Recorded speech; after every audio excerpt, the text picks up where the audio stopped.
घाबरू नका तुम्ही बोला. नाही, घाबरायचा प्रश्न नाही, परंतु आता मी ज्या प्रश्नावर आलोय तो विषय महत्वाचा झोपडपट्टीचा. डेव्हलपमेंटला तुम्हाला विरोध आहे, महानगरपालिका अतिक्रमण काढून डेव्हलपमेंट करते. माझं स्पष्ट मत आहे, महानगरपालिका विकासाचं राजकारण करत नाही, महानगरपालिका विकास करतच नाही. डेव्हलपमेंट हा शब्द महानगरपालिकेला कळलेला नाही, त्यामुळं महानगरपालिका फक्त विनाश करते. त्यामुळे संभाजीनगर महापालिकेच्या आयुक्तांना आमचं स्पष्ट सांगणं आहे की हा लोकांचा विनाश थांबवा. लोकांच्या दैनंदिन आयुष्य उद्ध्वस्त करून लोकांच्या माड्यावर आणि माणुसकीच्या माड्यावर तुम्ही विकास करू नका. आणि या संदर्भातलंच काय भूमिका आहे ती भूमिका आयोजित करण्यासाठी आम्ही सविस्तर भूमिका मांडणार आहोत. त्यासाठीच ही महापंचायतीचं आयोजन करण्यात आले. औरंगाबादचे पालकमंत्री सुद्धा हे समाजाचे मते थांबून बसलेले. आम्ही सरकारच्या विरोधात आहोत आणि ते सरकार आहे, त्यामुळे त्यांच्या संदर्भात काय आहे ते आम्ही महापंचायतीतच बोलू. आंदोलन करणार आहे का काय करणार ते महापंचायतीत ठरवू आम्ही की आंदोलन करायचं, कायद्यात लढायचं का स्वतः मारायचं. त्याचा जो काही निर्णय असेल तो निर्णय महापंचायती होईल आणि तिथे उपस्थित असलेल्या लोकांच्या साक्षीने होईल. आजची जी प्रेस घेतली तुम्ही काय विषय मागते तेव्हा म्हणणार आहे आता एवढंच आहे की या सर्व भयभीत झालेल्या लोकांना एकत्र करून लोकांना बेघर होऊ न देण्यासाठी सर्व एकत्र बसून आम्ही या अतिक्रमण हटवाच्या विषयी विचारविनिमय करण्यासाठी आणि योग्य निर्णय घेण्यासाठी महापंचायतीचं आयोजन करतो. आणि ही महापंचायत काय मोठ्या प्रमाणावर असेल आणि महापंचायत हेच एक आंदोलन असेल.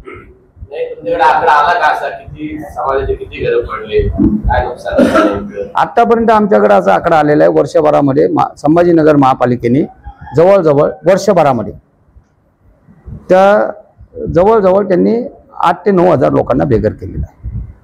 वेगवेगळ्या संघटना आहेत, त्यांच्या पद्धतीने ते पण लढा देत आहेत. सगळ्या संघटनांवर एकत्र काम करतात. जो त्याच्या पद्धतीने लढा देतो त्या सर्वांना माझ्या शुभेच्छा आहेत. परंतु झोपडपट्टीचा लढा हा बॉम्बेमध्ये असो पुण्यामध्ये असो हा फक्त भारतीय दलित काँग्रेसच्या नेतृत्वाखालीच आम्ही लढतो. आणि बॉम्बेमध्ये आणि पुण्यामध्ये ज्याही वसाहती आहेत त्यातल्या बऱ्याचशा वसाहती ज्या ज्यावेळेस पडतात त्या दलित काँग्रेसचा झेंडा त्यांना संरक्षण देतो. आणि हा लोकांच्या जीवन मारण्याचा प्रश्न आहे, त्यामुळे जीवन मारण्याचा प्रश्न असल्यामुळं या आंदोलन भारतीय दलित काँग्रेसच्या नेतृत्वाखाली आम्ही चालवणार. ज्यांना आमच्याबरोबर यायचं त्यांचं वेल अँड गुड आम्ही स्वागत करू, परंतु आंदोलन हे भारतीय दलित काँग्रेसच्या झेंड्याखाली चालेल. आमच्या ताकदीने आम्ही चालू. महापंचायतीची 10 दिवसामध्ये आम्ही आयोजन करू आणि महापंचायत हेच आंदोलन असेल.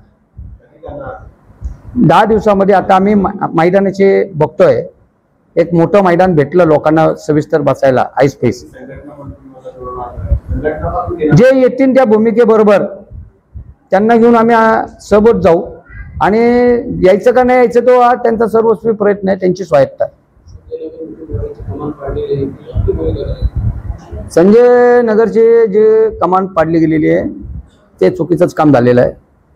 परंतु मी असं ऐकतोय येता येता प्रवासात मी काही लोकांशी बोललो, त्याच मनपाने ती कमान पुन्हा बांधून देण्याचं काही लोकांना आश्वासन दिलेलं आहे.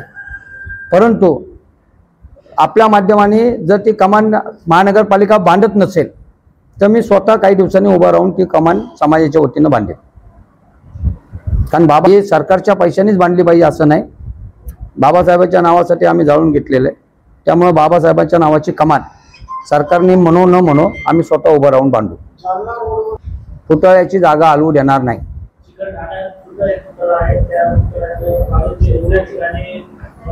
आता ते काय झालेलं आहे, औरंगाबाद शहर आता बरंचसं बदललेलं आहे. या 10-15 वर्षात औरंगाबाद शहराच्या वस्त्यामध्ये मी काही फिरलेलो नाही आणि इथं मी बोलणार आणि स्थानिक लोक वेगळा निर्णय घेणार. त्यापेक्षा मी फक्त जालना रोडचा जो 60 फुटी जो पुतळा आहे त्या पुतळ्याच्या संदर्भामध्ये वेळ आली तर म्हणजे तुम्ही काँग्रेसची ताकद दाखवणार? काँग्रेसची नाही, मी झोपडपट्टी वासियांच्या अश्रूची ताकद दाखवणार. औरंगाबाद मध्ये आलो माननीय मराठवाड्या अध्यक्षांच्या परवानगीने मी आज दिवसभरात सर्वांना भेटणार आहे. म्हणजे उद्याच्या सकाळी 4 वाजेपर्यंत मी आज औरंगाबादमध्ये विविध ठिकाणी फिरणार आहे आणि त्यामध्ये सर्वांना भेटून मग दुसरा प्रश्न असा आहे, त्याच्यानंतर एका कॅनलच्या जागेवर एक 3 मजल्याचं हॉटेल आहे, एक बिल्डरचं माझ्या शोरूम आहे, एक मॉल आहे, त्या रोडवरच आहे. तिथपर्यंत त्यांची कारवाई जाणार नाही. यांनी संजय नगरची कमान बांधण्याचं कामच एवढ्यासाठी केलं होतं की लोकांचा उद्रेक होईल आणि मग पुढची कारवाई लोक थांबवतील. पण आम्ही महानगरपालिकेला योग्य प्रकारे उत्तर देऊ.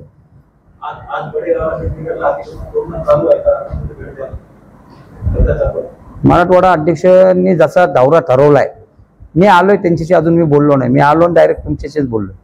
त्यांनी तसं ठरवलं त्या पद्धतीत आम्ही निघणार आहे. पण आज मी औरंगाबाद मधल्या बऱ्याचशा वसाहतींना भेट देणार आहे, बोलण्याचा प्रयत्न करणार आहे. पडेगावला जाणार आहे ना, पडेगावला जाणार आहे, मुकुंदनगरला जाणार आहे, चिकलठाण्याला जाणार आहे. आता आरसूलमध्ये ज्या झोपड्या पडल्या त्यामध्ये बी पंचायतचं मुस्लिम बांधव आहेत आमचे. बेगमपुरामध्ये त्यांनी परवाची कारवाई केली, बीबीका मकबराच्या पाठीमागची कारवाई केली.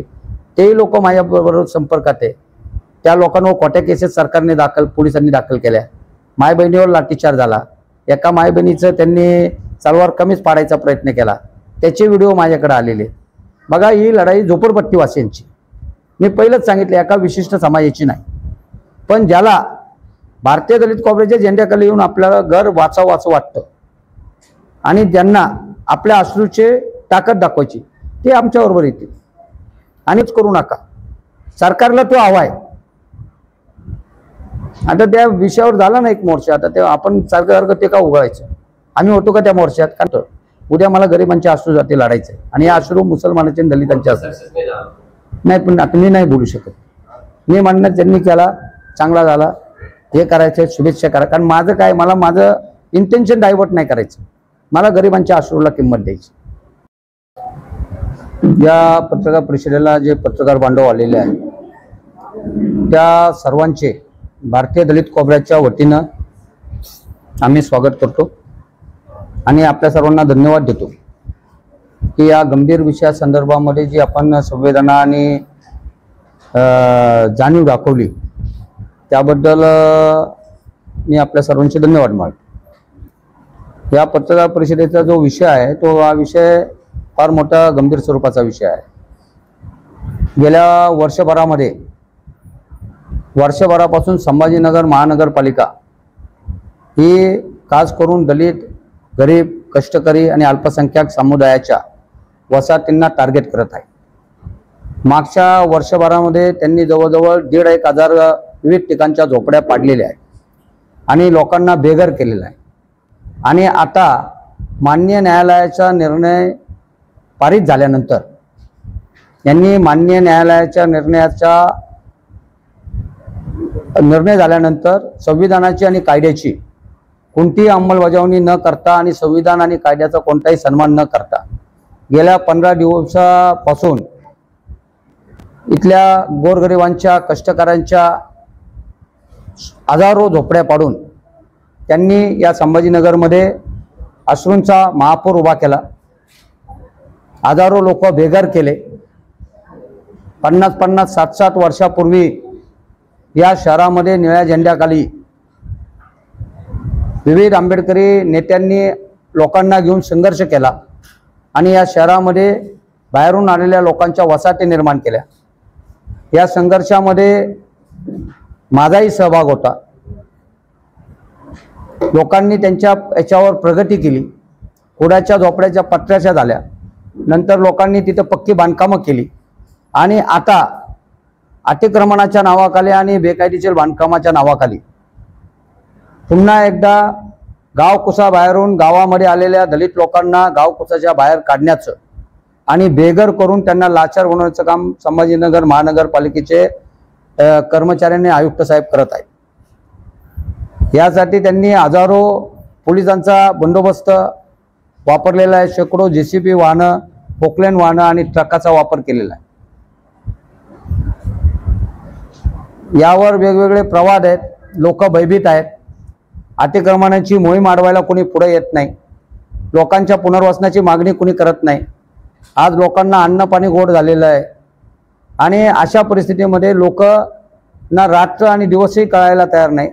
अशा अवस्थेमध्ये अश्रूंच्या या वाहणाऱ्या ह्याच्यामध्ये सरकारला दयामाया राहिलेली नाही. लोकांनी ज्यांच्यावर गेल्या 40-50 वर्षात आम्हाला सोडून विश्वास ठेवला ते सर्वच नेते आणि कार्यकर्ते आता गायब झालेले आहेत आणि लोकांच्या पडलेल्या संसाराच्या मड्यावर विचारपूस करायला बी औरंगाबादमधला नगर कार्यकर्ता किंवा कोणताही नेता आतापर्यंत आलेला नाही. त्यामुळे या पडलेल्या आणि पडणाऱ्या झोपडपट्टीवासियांनी गेल्या 7-8 दिवसापासून माझ्याशी संपर्क करायचा प्रयत्न केला आणि त्यांचा जो टाओ आहे तो टाओ ऐकून मी असं ठरवलेलं आहे की भारतीय दलित कोबऱ्याच्या झेंड्याखाली एकाही औरंगाबादच्या नागरिकाला आम्ही बेघर होऊ देणार नाही. आणि या बेघर न होऊ देण्यासाठी या लोकांना आम्ही वाऱ्यावर सोडणार नाही. लाडकी बहीण योजना ही सरकारची आहे, परंतु आज ज्यांची गरज पडलेली आहे, ज्यांचे संसार उद्ध्वस्त झालेले आहेत, त्या फक्त आणि फक्त माझ्या लाडक्या बहिणी आहेत आणि या लाडक्या बहिणींच्या डोळ्यातले अश्रू आम्ही जास्त काळ बघू शकणार नाही. त्यामुळे त्यांचे विस्कटलेले संसार उभे करणं आणि एकाही नागरिकाला या महानगरपालिकेच्या हद्दीमध्ये बेघर होऊ न देणं याचा कयास आम्ही ठेवलेला आहे. आणि यासाठी सर्व झोपडपट्टीवासियांना एकत्र येऊन एक मोठ्या महापंचायतीचं आयोजन, झोपडपट्टीच्या महापंचायतीचं आयोजन येत्या 10 दिवसामध्ये आपण औरंगाबाद शहरामध्ये, संभाजीनगर शहरामध्ये करणार आहोत. या महापंचायतीमध्ये चोपड्या पडलेले आणि उद्या पडणार असलेले असे हजारो नागरिकांनी सहभागी व्हावं असं आव्हान करण्यासाठी आम्ही परिषद घेतलेली आहे. या महापंचायतीमध्ये लोकांनी बेघर होऊ नये आणि तिथं चमकोगिरी न करता आणि कोणताही स्वार्थी उद्देश न ठेवता फक्त लोकांना बेघर होऊ नये या उद्देशाने जे जे नेते कार्यकर्ते येतील त्यांना आम्ही आमंत्रित करू. आमची इच्छा आहे की हा प्रश्न माणुसकीचा आहे. या ठिकाणी झोपड्या पडल्या नाहीत तर माणुसकी पडलेली आहे आणि हा माणुसकीचा झेंडा उभा करण्यासाठी जे जे येतील त्या सर्वांना आम्ही सामावून घेऊ. परंतु यापुढे संभाजीनगरचं झोपडपट्टीचं आंदोलन या कोणत्याही पक्ष संघटनांच्या बरोबर न जाता किंवा एका विशिष्ट समाजाबरोबर न जाता सर्व झोपडपट्टीवासियांना बरोबर घेऊन भारतीय दलित कोबऱ्याच्या झेंड्याखाली कसं लढायचं, कसं आणि झोपडपट्टीवासियांनी कसं काय काय म्हणजे कायदेशीर काय, रस्त्यावर काय, प्रशासकीय काय, कोणती रणनीती ठरवायची ही रणनीती या महापंचायतीमध्ये आम्ही जाहीर करणार आहोत. त्यामुळं येत्या 10 दिवसामध्ये पडलेल्या आणि न पडणार असलेल्या झोपडपट्ट्यांच्या संरक्षणासाठी आणि एकही औरंगाबाद शहरातला माणूस बेघर होणार नाही यासाठी या महापंचायतीचं आयोजन करण्यात आलेले आहे. आणि ही महापंचायत आमचे मराठवाड्याचे अध्यक्ष अशोक बोर्डे साहेब हे येत्या 10 दिवसामध्ये नियंत्रित करतील. इथं आंबेडकर कृती समिती आहे, समाजाच्या हितासाठी काही काम नाही करत आहे. तत्कालीन एमडी लवराज माळी साहेब यांच्या विलंबनास तुम्ही सातत्यानं पाठपुरावा करीत आहे. आतापर्यंत आम्ही बऱ्याच म्हणजे 10-15 वेळेस निवेदन दिलेलं आहे. 4-5 वेळा पालकमंत्र्याला सुद्धा आम्ही निवेदन दिलेलं आहे, मुख्यमंत्र्याला पण दिलेलं आहे, विभागीय आयुक्ताला पण आम्ही निवेदन बऱ्याच वेळेस दिलेलं आहे. तरी त्याची काही दखल घेण्यात आलेली नाही आहे. तर त्या लहुराज माळीनी आतापर्यंत गोरगरीब लोकांचे लाखोने रुपये लुटले आहेत. कितीतरी गोरगरिबाचं त्यांनी पोट मारलेलं आहे. त्यासाठी आम्ही महिला मंडळच्या वतीनं त्यांना असं सरकारला असं आवाहन करतो की हे गोरगरिबावरचे जे तुम्ही अत्याचार आहे याला लवकरात लवकर थांबा, त्याला बडतर्फ करून त्याची सकल चौकशी करा अशी आम्ही सरकारला विनंती करतो. आणि ट्रेनिंग सेंटरला त्यांनी लाखो रुपये करोडो रुपयाचा घोटाळा केलेला आहे. तरी आतापर्यंत त्यांची कुठलीही चौकशी झाली नाही. तर शासन त्यांना का पाठीशी घालतंय असा प्रश्न आमचा शासनाला आहे. आणि लवकरात लवकर येत्या 10 दिवसात जर त्यांनी त्याला बडतर्फ करून त्याची चौकशी नाही लावली तर भारतीय दलित कोबरा संघटनेच्या वतीनं लाठी मोर्चा लाखोच्या संख्येनं काढण्यात येणार आहे. आणि आत्मदहनाची सुद्धा त्यांना इशारा देतो. तर याचं गांभीर्य सरकारने घ्यायला पाहिजे.